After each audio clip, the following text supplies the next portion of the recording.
Hi friends, welcome back to our channel Indian Chronicles.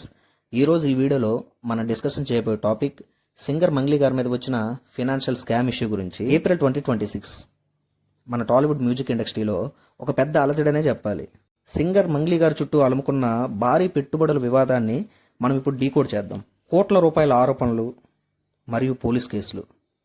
అసలు మంగ్లీ గారి చుట్టూ ఏం జరుగుతోంది, రెండు వైపులా ఉన్న ఫ్యాక్ట్స్ ఏంటో ఇప్పుడు మనం చూద్దాం. ఒకవైపు బుల్లెట్ బండి, సారంగధర్య లాంటి జానపద పాటలతో మనందరినీ సింగర్ మంగ్లీ గారు అలరించారు. అసలు ఇంత పాపులారిటీ ఉన్న సింగర్ పేరు ఇలాంటి కేసులు ఎందుకు వినిపిస్తోంది? ఇక్కడ అసలు కథ మొదలవుతుంది ఫ్రెండ్స్. ముందుగా ఈ స్కామ్ లేదా ఈ స్కీమ్ ఎలా ఆపరేట్ అయిందనేది మనం అర్థం చేసుకోవాలి. ఇదంతా గోకుల్ నంద ఇన్ఫ్రా అలానే శుభక్షేత్ర ఇన్ఫ్రా అనే రెండు సంస్థల చుట్టూ తిరుగుతుంది. మంగ్లీ అలానే తన సోదరుడు శివ కలిసి ఈ కంపెనీలు నడుపుతున్నారనేది బాధితుల యొక్క ప్రధాన ఆరోపణ. ఇందులో రియల్ ఎస్టేటు, సినిమా ఫైనాన్సింగు, అలానే ఇంపోర్టు ఎక్స్పోర్ట్ బిజినెస్ల ద్వారా ఈ యొక్క రంగాల్లో మనం పెట్టుబడులు పెడితే నెలకి దాదాపుగా 3 నుంచి 5% వరకు రిటర్న్స్ ఇస్తామని చెప్పి బాధితులకి ప్రామిస్ చేశారంట. అయితే ఇక్కడ బాధితుల యొక్క పాయింట్ ఏంటంటే ఇది నార్మల్ బిజినెస్ డీల్ కాదని, మంగ్లీ గారికి ఉన్న ఇమేజ్ అలానే సెలబ్రిటీ హోదాని పెట్టుబడిదారులు నమ్మకాన్ని గెలుచుకోవడానికి ఒక ఎరలాగా వాడారని వారు ఆరోపిస్తున్నారు. ఆ నమ్మకంతోనే దాదాపుగా 150 మంది మిడిల్ క్లాస్ ఇన్వెస్టర్లు తమ కష్టార్జితాన్ని ఈ కంపెనీలో పెట్టుబడిగా పెట్టారంట. సరే, ఇంతకీ ఎంత అమౌంట్ స్కామ్ అయిందో చూస్తే ఇక్కడ ఒక చిన్న కన్ఫ్యూజన్ స్టార్ట్ అవుద్ది మనకి. అఫీషియల్గా ఫైల్ అయిన ఎఫ్ఐఆర్ ప్రకారం చూస్తే 10 crores మధ్య ఉంది. కానీ బాధితుల తరపున లాయరు సింగిపోగు సుబ్బారావు గారు ఈ స్కామ్ మొత్తం సైజు 150 కోట్ల నుంచి 200 కోట్ల రూపాయల వరకు ఉంటుందని చెప్పారు. దీనివలన ఈ కేసుపై మరింత కన్ఫ్యూజన్ ఏర్పడిందనమాట. ఇది ఇలా ఉంటే పోలీసులు ఈ యొక్క కేసు పైన చాలా తీవ్రంగా స్పందించారు. పంజాగుట్ట పోలీస్ స్టేషన్లో బాధితులు ఇచ్చిన ఫిర్యాదు మేరకు బిఎన్ఎస్ సెక్షన్ కింద చాలా కఠినమైన సెక్షన్లతో ఎఫ్ఐఆర్ నమోదైంది. అందులో section 318 cheating case, section 351 sub class 2 కింద నేరపూరిత బెదిరింపులు మరియు సెక్షన్ 61 కింద క్రిమినల్ కాన్స్పిరసీ నేరపూరిత కుట్ర, వీటి కింద కేసులు నమోదు చేశారు. ఇందులో మరో ట్విస్ట్ ఏంటంటే బాధితుల తరపున లాయరు సింగిపోగు సుబ్బారావు గారు చేస్తున్న ఆరోపణలు వింటే నిజంగా మనకు చాలా భయం వేస్తుంది. బాధితులు కట్టిన డబ్బులు తిరిగి అడిగితే తనని యాక్సిడెంట్ చేసి చంపేస్తామని బెదిరించారని లాయర్ వాదిస్తున్నారు.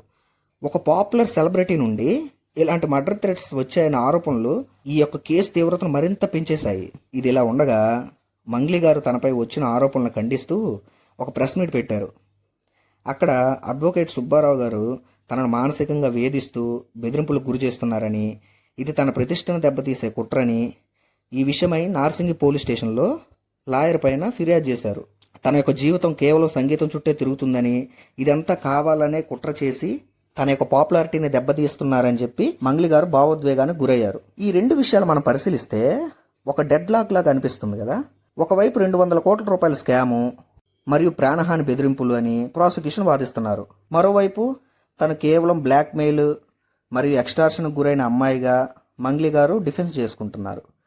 ఇలా 2 కంప్లైంట్లు డిఫరెంట్ నెరేటివ్స్తో న్యాయస్థానాన్ని ముందుకు వెళ్ళాయి. ఈ లీగల్ మ్యాటర్ ఇలా ఉంటే ఇండస్ట్రీలో ఈ యొక్క కేసు ఇంపాక్ట్ పడిందనమాట. అలానే తమ సామాజిక వర్గమైన బంజారా సంఘాల నుండి కూడా వ్యతిరేకత ఫిర్యాదులు రావడంతో టాలీవుడ్ మ్యూజిక్ ఇండస్ట్రీ అలర్ట్ అయింది. మంగ్లీ గారు ఈ యొక్క కేసు నుండి పూర్తిగా క్లియర్ అయ్యేదాకా ఆమెను ప్లేబ్యాక్ సింగర్గా అవకాశాలు తాత్కాలికంగా ఆపేయాలని తెలుగు ఫిలిం ప్రొడ్యూసర్స్ కౌన్సిల్ సీరియస్గా ఆలోచిస్తుందని తెలుస్తుంది. ఈ కేసు కోర్టులో తేలకముందే ప్రొఫెషనల్గా మంగ్లీ గారికి చాలా పెద్ద దెబ్బ జరిగేలాగే కనిపిస్తుంది. ఇందులో మరో కోణం ఏంటంటే ఈ పంచాయతీలో వేణు ఉడుగుల అనే ఒక డైరెక్టర్ గారి పేరు మొదట్లో వినిపించింది. కానీ ఆయన వెంటనే బయటకు వచ్చి ఒక పక్కా క్లారిటీ ఇచ్చేశారు. అదేంటంటే ఇరు వర్గాలకి తెలిసిన ఒక కామన్ పర్సన్గా ప్రాబ్లమ్ని పీస్ఫుల్గా సాల్వ్ చేసుకోవాలని సలహా ఇచ్చాను తప్పితే ఈ బిజినెస్తో కానీ పెట్టుబడుల వ్యవహారంతో కానీ తనకి ఎలాంటి సంబంధం లేదని తేల్చి చెబుతూ ఈ యొక్క విషయం నుండి పూర్తిగా దూరంగా జరిగి వెళ్ళిపోయారు. సరే, ఇప్పుడు మనం ఫైనల్గా చూస్తే ఈ 2 ఎఫ్ఐఆర్లు మరియు కాంట్రాడిక్టరీ స్టేట్మెంట్స్ను పరిశీలించాలి ఫస్ట్ మనం. ఎందుకంటే ఇదంతా ఒక పాపులారిటీ ఉన్న ఒక సెలబ్రిటీ దగ్గర డబ్బులు లాగడానికి చేస్తున్న ఒక బ్లాక్మెయిలా, లేదా నిజంగానే వందల కోట్ల సామాన్య ప్రజల కష్టార్జితాన్ని దోచుకున్న స్కామా? నిజం ఏంటి అనేది న్యాయస్థానాలు తేలుస్తాయి. తప్పు ఎవరిది అనేది ఇప్పుడు అందరి మధ్యలో ఉన్న $1 మిలియన్ క్వశ్చన్. మీరేమనుకుంటున్నారు? కామెంట్ సెక్షన్లో తెలపండి ఫ్రెండ్స్. అలానే ఈ వీడియో నచ్చినట్లయితే లైక్, షేర్, అలానే సబ్స్క్రైబ్ చేయండి. సపోర్ట్ చేస్తారని భావిస్తున్నాను. Thank you one and all. Signing off. Bye.